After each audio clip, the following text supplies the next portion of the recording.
Pilipinas ay meron kaming ipinapakilala sa inyo. Excited kami kasi kami rin gustong-gusto namin silang nakikilala. Itong mga huwarang mga kilusan, mga model sa ating lipunan na kakapulutan natin ng hindi lang ng tips on how to do it, how to introduce social change, paano magbabago ang takbo ng ating buhay. Samantalang lagi natin sinasabing 2015, taon ng pagbabago, paano yan ginagawa? Meron na mga nauna at itong mga ito ang gusto nating makilala. Tuwing Huwebes, Huwarang Huwebes, ipapakilala namin sila sa inyo. At sa araw na ito, ang ating ipapakilala ay ang Good Neighbors. Good Neighbors, mga mabubuti at mahuhusay na mga kapitbahay. Sila'y nandiyan lang at minsan nga hindi natin napapansin. Pero sila ang magbibigay sa atin ng inspirasyon at tuloy mababanggit natin, kaya naman pala, tingnan mo sila. Aba kami rin, kaya namin yan. So, fighting poverty and malnutrition, yan ang tampok sa ating Huwarang Huwebes. Paano yan hinaharap ng Good Neighbors Philippines? Yan ay malalaman natin mula sa kanilang Community Development Manager na si Miss Marivic Ong. At ito pong kanilang ginagawa ay isa sa mga kapansin-pansin, lalo na sa mga dito sa saan to ginagawa? Meron silang isang proyekto na kitang-kita ng lahat ng mga kapitbahay. Ang mga taga San Isidro. Meron silang isang itinayong San Isidro Generating Livelihood Association o sigla. Itong Good Neighbors International Philippines ay nagtayo ng isang pwesto. Well, sasabihin ko sana tindahan Pero ito ay isa sa mga pwesto na tindahan na meron pang dagdag na serbisyong ino-offer. So bukod sa wet market na items, tulad ng gulay, isda, prutas, karne, ayon sa kanilang pwesto, meron pa rin mga dagdag katulad ng information, nutrition, guides at iba't iba pang pagkukunan ng mga mamimili ng makakatulong sa kanila. Alamin natin ang detalye mula kay Miss Marivic Ong ng Good Neighbor Philippines. Good morning, Marivic. Good morning. Ayan, ako, maganda itong nababasa namin tungkol sa Good Neighbors Philippines. Gaano katagal na ang Good Neighbors? Actually, dito pa sa Pilipinas, ang Good Neighbors ay nag-start lang siya noong 2008. Nag-start siyang magganap ng research and na-establish ang head office last 2009 February. Pero ang Good Neighbors International po ay nag-start sa Korea since 1991 March. Matagal na pala. At mabuti naman at nakarating sa Pilipinas itong movement na ito. Ano basically ang layunin ng Good Neighbors? Actually, ang Good Neighbors ay isang international humanitarian NGO na ang main focus niya po ay para sa sponsorship program at saka community development. Okay. So, meron kami mga iba't ibang field offices dito sa Pilipinas kung saan sila yung main na nag-implement ng programa ng Good Neighbors. Bukod sa child sponsorship, alam ko na marami ring ibang mga proyekto ang Good Neighbors. Pero basically, kayo'y guided by the United Nations Convention on the Rights of the Child, hindi ba, Marivic? Yes, actually yung lahat po ng programa ng Good Neighbors ay nakaangkla siya doon sa international humanitarian law at saka doon sa United Nations Convention on the Rights of the Child. At saan kayo nakikita sa ngayon? Ibig sabihin, saan lugar sa ating bansa merong gawain ang Good Neighbors Philippines? Okay, ang Neighbors Philippines po sa ngayon ay mayroon siyang 13 na community development project areas. Makikita po ito sa 4 na rehiyon. So meron po kami sa Region 4A. So meron kaming office po sa San Isidro sa Montalban, Rizal, at saka meron din po kami sa Tingloy Island sa Batangas. Meron din po kami sa Region 3, so meron po kaming office sa Hagonoy, Bulacan. So ang covered areas po ay 3 barangay.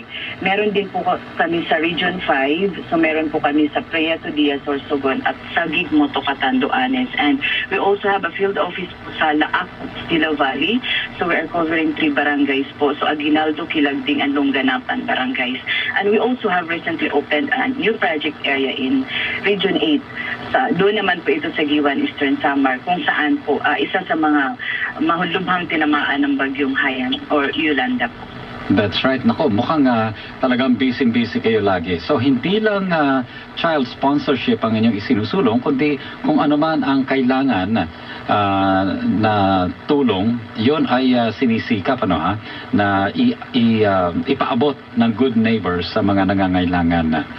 Itong inyong movement ay recently nakatawag pansin sa amin yung inyong ginawa sa San Isidro kasi pumagit na kayo sa sa palengke at meron kayong isang good store doon. Pwede ba nang ikwento kung ano yung aim ninyo doon? Ba't gano'n ang strategy yung inyong ginawa? Actually, ang Good Store po na nakita niyo sa San Isidro ay isa lang po sa mga programa ng Good Neighbors. Actually, meron po kaming mga programa sa lahat ng sektor. Meron po kami sa health, education, income generation, water sanitation, at kasama din po yun yung mga usapin or mga proyekto tungkol sa environment. So yung Good Store na nakita ninyo ay isang programa ng Good Neighbors under po sa income generation sector. So, yung pong layunin ng Good Store ay magkaroon ng income, yung mga membro ng aming isang grupo, yung ang tawag namin doon ay SIGLA, San Isidro Income Generating Association. So, ang purpose po nun ay magkaroon sila ng sarili nilang income at masustain nila sa pamamagitan ng income na yun, masustain nila ang kanilang mga basic na pangangailangan. I see. So itong inyong model na ito, na talagang bumababa kayo sa mga komunidad, ay nakita na ninyong nagkaroon ng magandang response mula sa mga kababayan natin. Meron ba kayong kwento na pwedeng maibahagi sa ating ngayong umaga na nagpapakita ang mga tao na nangangailangan ay talagang nagre-respond very positively in an encouraging way para naman kayo ay makapagpatuloy sa inyong mga gawain? Ano po ang sample ng mga sinasabi nila? Actually, isang na malaking ang isang gusto namin emphasize po na pagdating po sa community development, ang binibigyan namin ng tuon ay yung ang empowerment din po ng mga tao. Kaya po ang aming main partner pagdating po sa community development ay nagbubuo kami ng mga community leaders. Ang tawag namin ay Community Development Council para sila po yung maging partner namin sa implementasyon ng lahat ng mga programa sa aming mga field offices, at sila din po later on ang mag-take over ng mga programa na yun para maging sustainable siya. Kasi hindi naman po habang panahon ang Good Neighbors ay nandoon sa area na yun para magbigay ng serbisyo. Kasi gusto namin makita ng komunidad namin ay kaya na nilang tumayo kahit wala doon ang Good Neighbors at kaya nilang i-sustain yung mga proyekto na ginawa namin. At kaya kami nag-implement din ng mga ganong programa kagaya ng income generation para masustain nila yung livelihood at the same time masustain din nila yung mga fasilidad, yung mga programa na in-implement na namin doon sa community. Paano ninyo na i-ensure, na titiyak, paano ninyo ginagawa ng paraan na matatanggap talaga ng community yung mga programa? Sabi niyo by participative brainstorming and development ng projects, kasali sila, no? Pero pagka kayo'y umalis na, paano ninyo nararamdaman that it's time na pwede na nilang kayanin ito ng mag-isa, pwede na tayong lumipat sa susunod na bayan?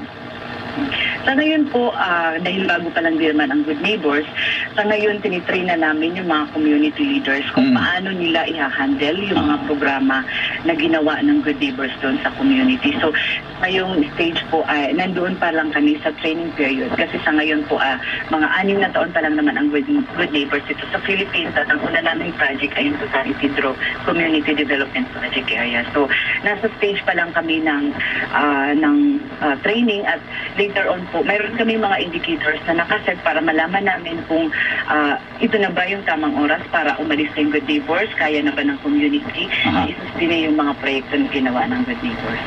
Okay. So talagang bukod sa community-based ang pag-develop ninyo ng inyong mga strategies, programs, ay meron din kayong mga inaabangan ng mga indicators na magsasabing, okay, kaya na nila. Sa inyong experience ay ano ang mga challenges, ano yung mga ino-overcome ninyong mga realidad sa mga communities na inyong nasusubukang puntahan? Okay, dun sa mga challenges actually marami po. So isa na po doon, mostly yung mga project areas po namin ay nasa malalayong lugar kung saan bihira talaga yung mga NGOs na pumupunta doon. So isa yun, so masyado siyang malayo. So kahit yung communication at saka yung travel ay talagang mahirap. At pangalawa po, yung partnership din sa mga local government units dahil ang Good Neighbors na po ay hindi non-political at non-sectarian siya. So in-ensure po namin na yung mga proyekto din namin ay hindi siya nagagamit ng mga personal or anumang political na motive ng mga partners namin ng mga local government units or officials. So, at saka yun pong pag-deploy din ng mga staff dahil po malalayo ng project areas namin. So, isa din yun sa challenges na hinaharap ng Good Neighbors. Okay, so yung remote situation ng mga communities na inyong pinipili, yun isa sa mga challenges, ano? Tapos, yung pong sinasabi ninyong partnership with the local governments, ganun po ba yun? Or with other groups? Dahil ayaw ninyo na mababahiran. Mostly po kasi local government po yung partners namin. We do have partnership also with other groups. But isa po yun sa ano namin na once we enter a project area, kailangan namin makipag-coordinate at makipag-partner po sa local government. Okay. Well, nakikita namin na sa inyong mga activities na yung pagtanggap ng ating mga kababayan sa iba't ibang mga communities na ito. Pagtanggap sa Good Neighbors ay napakasigla, very positive. At sana nga yung pong sustainability na inyong hinahanap lagi ay makita natin para hindi lang pang sandali, yung pang temporary remedy, yung intervention na ginagawa ng Good Neighbors sa mga communities. Napansin ko rin na meron kayong programs para i-address yung mga health issues sa ating mga communities. Ano po ang content ng program na yun? Sa health issues naman po, marami po kami actually iba't ibang serbisyo na binibigay. Isa na nga po doon ay nag-establish kami ng mga health centers doon sa mga remote areas in partnership with the municipal health offices. And we also provide support doon sa mga existing health centers na itinayo ng mga local government kasi mostly po walang mga resources or walang mga supplies, medicines po na available doon. So we provide po yung mga ganong supplies. And we also help maliban po doon sa community. Meron din po kaming special protection program na ibinibigay doon sa mga sponsored children na nangangailangan ng operasyon o mga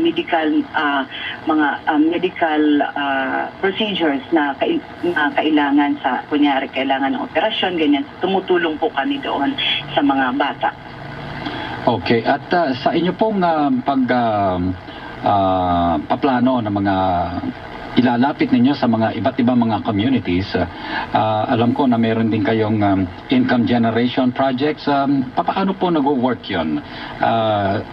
Yung employment issue ay malaking problema sa maraming communities, pero meron po bang particular na approach ang Good Neighbors para ito ay maging sustainable din naman?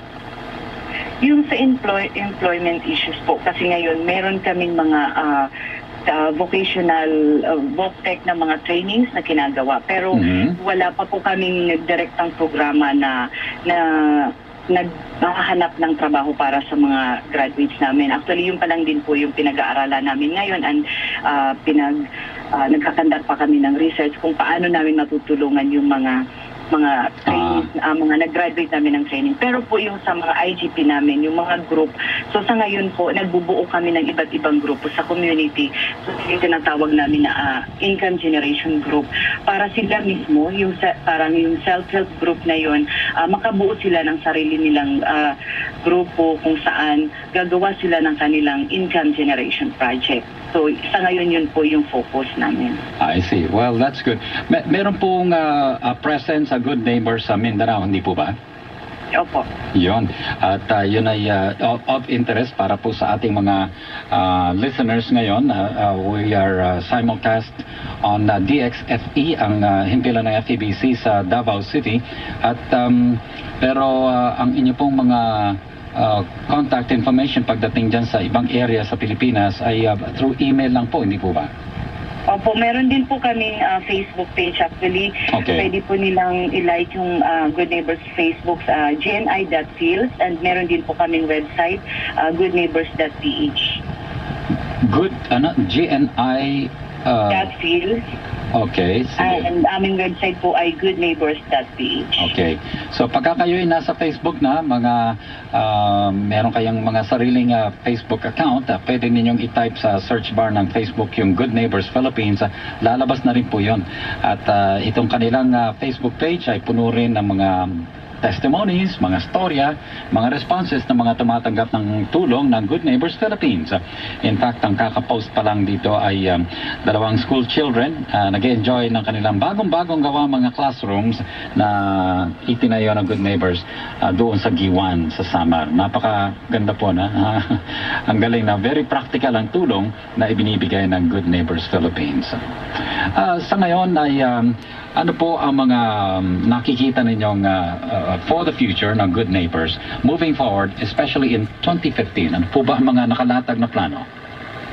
Sa ngayong year po, ang magiging focus po namin ay yung magbuo ng mga child-friendly spaces sa mga iba't ibang CDP, at yun po yung sa income generation project, at yung isa din po ay yung child protection system ng Good Neighbors, at yung focus din po sa disaster management for this year.